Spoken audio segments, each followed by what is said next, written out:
So, Sean, why does this matter for a normal business or even just the average consumer just buying something in seasonal times?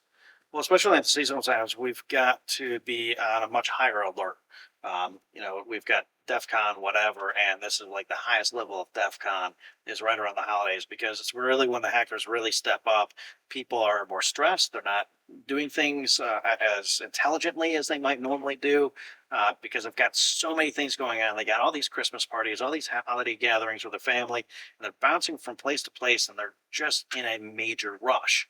And so it's a prime opportunity to take advantage of somebody not taking that extra moment to think, hey, maybe this isn't a good idea to click on this, or hey, this is a great deal. Let me jump in and grab this while it's on sale just today. And all of a sudden, your credit card information has been stolen, and suddenly you've got another $10,000 of credit card debt that you didn't expect. Yeah. So, can you give us an example of something that I don't know the average person would see on a day-to-day basis? So hackers like to take out advertisements on Google and Bing and other search engines, and those advertisements are usually the top three links that you see in a Google search.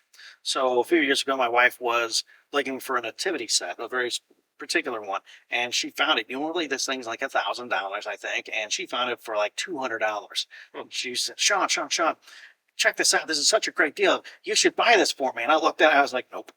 Not going to happen. She's like, "What do you mean?" I said, "That's too good of a deal to be true." And Okay. when we investigated, the site had only been spun up in the last 60 days, and nothing about it seemed legit. Hmm. It was registered to a domain in China. Not to say China's evil, but they do have a little bit of a reputation here in the US.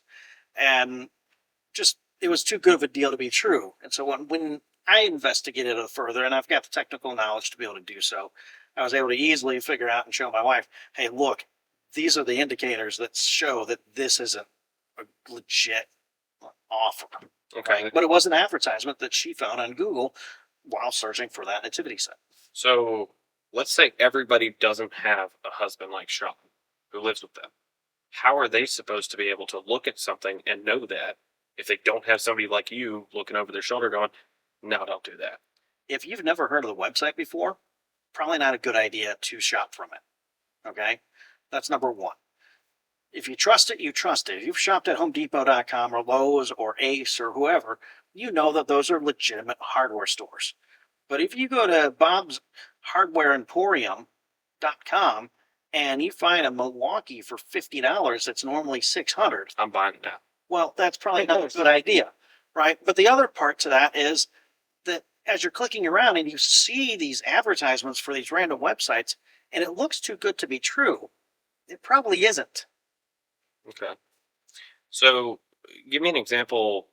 So, that's obviously like when you're searching for things, you're clicking for things, but aren't there other strategies like text messages, emails, phone calls, like the whole Amazon thing? Like I get text messages all the time from Amazon saying, "Hey, because right now Amazon's a hot topic. Everybody's ordering. You got Black Friday sales, you got Christmas deals, everybody's doing layaway stuff.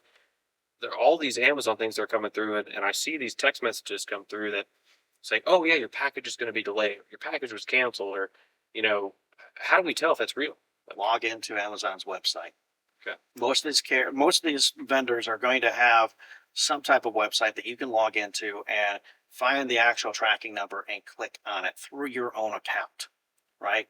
It's the same thing that we tell our clients when you're looking at whether an email might be legitimate or might not be, or something may be fishy. It probably is fishy. If you have any notion, hey, this doesn't seem right, go with that gut feeling.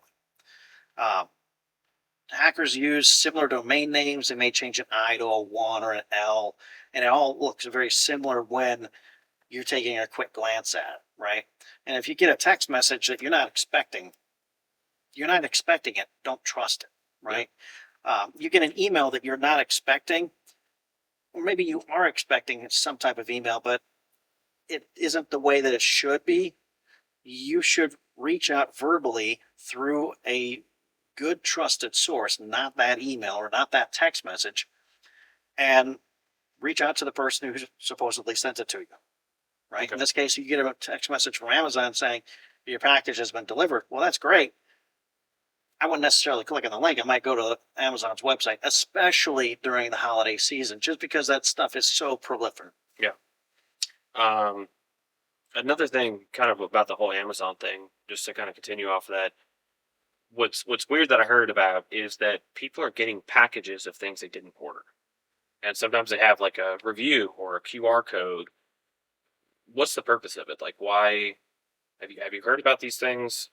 So some of it is legit. They're trying, smaller businesses trying to use QR codes to get more reviews, boost their amount of people who are going to see what they do and trust them better. Some of it could be, I'm not saying all of it, but some of it could be you go to the QR code and now you're at a website and they ask you to type in all this information about yourself. This is called social engineering. Okay. And what they're trying to do is they're just trying to get a good profile on you and as many people as possible so that when they get more information on you, they can start tabulating all of that and coming up with ways to actually engage you a little bit more and get a little bit more trust out of you. There are people who kind of text message, and these are hacker groups, but they text message somebody, and the person responds back and goes, "Oh, I think you got the wrong person." They go, "Oh, my bad. Well, how's your day going?" Yeah. Right? And you never meet this person, but you tend to ask them, well, what's your hobby? Well, I trade crypto for fun. And then They start leading into that conversation. Yeah. actually, no, they don't actually tend to lead you into that conversation. They just keep up this facade until you ask questions. Mm. They build that trust until you kind of go, "Hey, my daughter needs a new bicycle, and really, she really wants this special one or whatever it is." And you go, "How are you making money doing crypto?" And then they start taking you down to a fake website that has a crypto exchange on it, and you don't know the difference because you don't trade crypto. Suddenly, you've given $500, and then they're like, "Oh no, no, you really should do a little bit more than that." And they just keep pushing you further and further into it until you're thousand, $5,000, $10,000 into it. And really, Mm. the payout for them or the return on investment from a business standpoint is they spent a couple of hours total texting with you and just saying, "Hey, how's it going?" And they can get all your information and get money paid. Right. Okay.